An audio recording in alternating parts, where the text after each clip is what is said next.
মুনাফিকদের পরিচয় সম্পর্কে বলছি। মুনাফিকরা হচ্ছে দ্বিমুখী চরিত্রের লোক। তারা দুই গ্রুপকে খুশি করতে চায়, দুই গ্রুপের মানুষের কাছে ফায়দা লোটার জন্য দুই গ্রুপের সঙ্গে সম্পর্ক রাখে। ইসলাম বিরোধী যারা তাদের সাথেও সম্পর্ক থাকে, আর ইসলাম যারা করে তাদের সাথেও সম্পর্ক রক্ষা করে। কোরআনে কারীম ওদের ব্যাপারে বলা হয়েছে, আল্লাহ রাব্বুল আলামিন বলেন, فَإِنْ كَانَ لَكُمْ فَتْحٌ مِّنَ اللَّهِ قَالُوا أَلَمْ تَكُنْ مَعَكُمْ।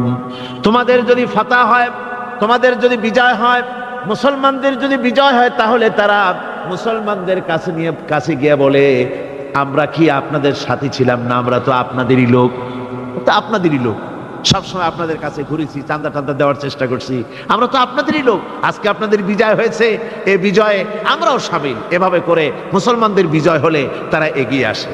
আর যদি কাফেরদের জয় হয়, وَإِنْ كَانَ لِلْكَافِرِينَ نَصِيبٌ قَالُوا أَلَمْ نَسْتَحْوِذْ عَلَيْكُمْ।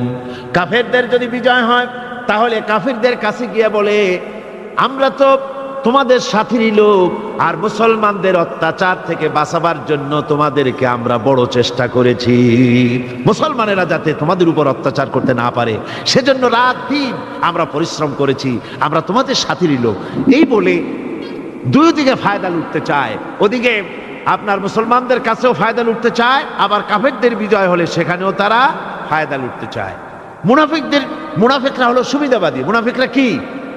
সুবিধাবাদী, সুবিধাবাদ জিন্দাবাদ, এই চরিত্রের লোক। সূরা তাওবার মধ্যে বলা হয়েছে, তাবুকের যুদ্ধে আল্লাহর নবী যখন মুসলমানদেরকে দাওয়াত দিলেন যুদ্ধে যাওয়ার জন্য, জিহাদে যাওয়ার জন্য, লোকেরা সব প্রস্তুতি নিল। মুনাফিকরা তখন গিয়ে রাসূলের কাছে আরজ করলেন। মুনাফিকরা বলল, হে আল্লাহর নবী, আমার কোমরে ব্যথা, কেউ বলল আমার মাথায় যন্ত্রণা, কেউ বলল আমার মেয়ের বিবাহ, কেউ বলল আমার ফসল পেকেছে, এই সময় যেতে পারবো না। নানান অজুহাত দিয়ে তারা যাওয়া থেকে বিরত রইল। আল্লাহ রাব্বুল আলামিন এদের চরিত্র সম্পর্কে কোরআনে কারীমের মধ্যে বলে দিলেন, লাউ কানা আরাদান করিবান ওয়া সাফারান কাসিদান লাত্তাবাউক ওয়ালাকিন বাউদাত আলাইহিমুশ শুক্কা। আল্লাহ পাক বলছেন, লাউ কানা আরাদান করিবান ওয়া সাফারান কাসিদান, যদি সফর হতো সহজ, সফরটা যদি, রাস্তাটা যদি সুগম হতো, আর ফায়দাটা যদি সহজলভ্য হতো, লাত্তাবাউক, তাহলে অবশ্যই এই লোকেরা আপনার অনুসরণ করত। যেহেতু পথ খুব কঠিন, শত শত মাইল যেতে হবে মদিনা থেকে তাবুকের প্রান্তরে, বহুত কষ্ট, উট আছে, ঘোড়া আছে, আবার অনেকের নাই, পায়ে হেঁটে যেতে হবে, খাবার আছে, আবার অনেকের কাছে নাই, খেতে কষ্ট হবে, যেতে কষ্ট হবে, পথে কষ্ট হবে, রৌদ্রে কষ্ট হবে, এই সব কষ্ট। আর ফায়দা খুব তাড়াতাড়ি জিততে পারবো, তাও তো এখানে ধারণা নাই। মুনাফিকরা বলেছে, মুসলমানরা যখন জিহাদে যাচ্ছে, বলেছে যাও, এরা মক্কার কুরাইশ না, রোমকদের সাথে লড়াই হবে, টের পাবা, রোমকরা ঝুলাইয়া পিটাইয়া জনমের যুদ্ধের স্বাদ মিটাইয়া দেবে। এইভাবে করে মুসলমানদেরকে ভয় দেখিয়েছে, নিজেরাও যায় নাই, ওদেরকেও বাধা দিয়েছে। আল্লাহ বলছেন, ও নবী, যদি রাস্তাটা খুব সুগম হতো, আর যাইয়েই যদি যুদ্ধে জয়লাভ করার মতো ধারণা ওদের থাকতো, গনিমতের মাল অনেক পাবে, এই চিন্তা যদি থাকতো, লাত্তাবাউক, তাহলে অবশ্যই এরা আপনার সাথে যেত। কিন্তু বিষয়টা হচ্ছে, ওয়ালাকিন বাউদাত আলাইহিমুশ শুক্কা, বিষয়টা হচ্ছে এই পথটা বড় কঠিন, মোটেই সুগম নয়, এই জন্য তারা বিরত রয়েছে, আপনার সাথে যায় নাই।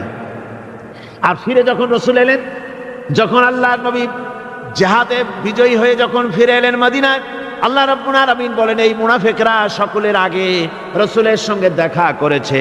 ফাসায়াহলিফুনা বিল্লাহি লাবিস্তাতানা লাখারাজনা মাআকুম, সাথে এসে বলছে যে তারা কসম করে বলছে, আল্লাহ পাক বলছেন, ওরা কসম করে বলে, ওরা কসম করে বলে যে আল্লাহর কসম, যদি হুজুর আমাদের সামর্থ্য থাকতো, শক্তি থাকতো, কেবল যে কোমরটা ব্যথা করতেছিল, কেবল যে মাথায় যন্ত্রণা ছিল, কেবল যে আমাদের ধানগুলো, আমাদের ফসলগুলো পেকে গেছিল, নইলে কি আমরা বসে থাকি, আপনার সাথেই জিহাদে আমরা শরীক হয়ে যেতাম। এইভাবে তারা হচ্ছে মুনাফিক চরিত্রের, সব সময় সুবিধাবাদী লোক তারা। তাদের ভিতর এবং বাইরে রয়েছে বৈসাদৃশ্য।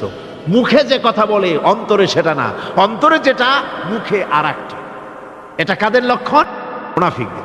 কোরআনে কারীমে রব্বুল আলামিন বলেন, ইয়াকুলুনা বিআলসিনাতিহিম মা লাইসা ফি কুলুবিহিম, তারা সেই কথাই মুখ দিয়ে উচ্চারণ করে যে কথা তাদের মনের ভিতরে নাই, মনে একটা মুখে একটা।